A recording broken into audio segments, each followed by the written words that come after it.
Hi, this is Dr. Connie Morrison, and I've been asked to contribute some of my thoughts around good classroom management skills and to draw from my own experience as a teacher. And I'm happy to do that. I guess I have to credential myself by explaining that I have been a teacher and that I've taught at the junior high and senior high level here in Newfoundland and Labrador. I've taught from grades 7 and 8 English language arts, social studies, and math. And then in high school, I guess so that's level 1, 2, and 3, and I've done multiple courses in multiple grades, English, media studies, and a few other courses along the way. So what I've learned through my own experience and through the scholarship and literature, but mainly my experience, is that nothing beats having a really well-planned day or well-planned set of lessons. They can always go off script. Things happen and interruptions happen, and rarely do our days as teachers go as planned. So it's really always helpful to have, a plan B in your pocket. But nothing beats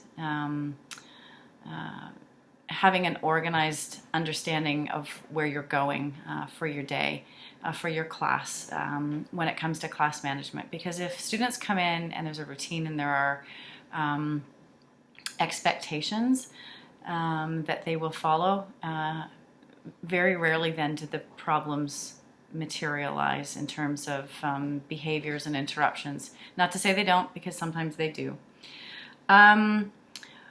One thing I do when I'm planning my lessons is that I always try to have a hook, and my students here at MUN will know that. I'll start with a question or something that seems to be coming out of the blue, but it's a place that opens a space for deeper thinking and for students to try to get engaged and try to figure out, where's she going with this? How is this all going to connect?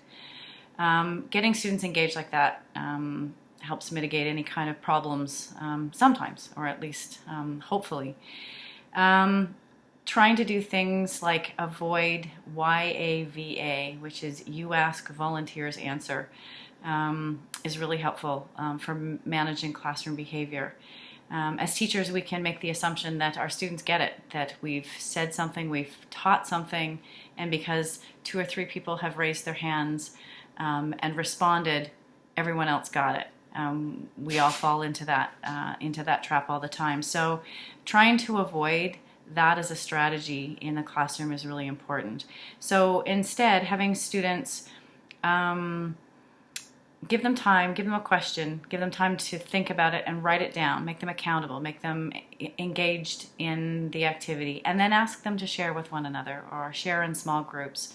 That way they're accountable to appear, to stay on task, and those who are maybe less reluctant to share with a class will be engaged in a way that you don't ever give them a chance to be if we fall prey to you ask, volunteer answer.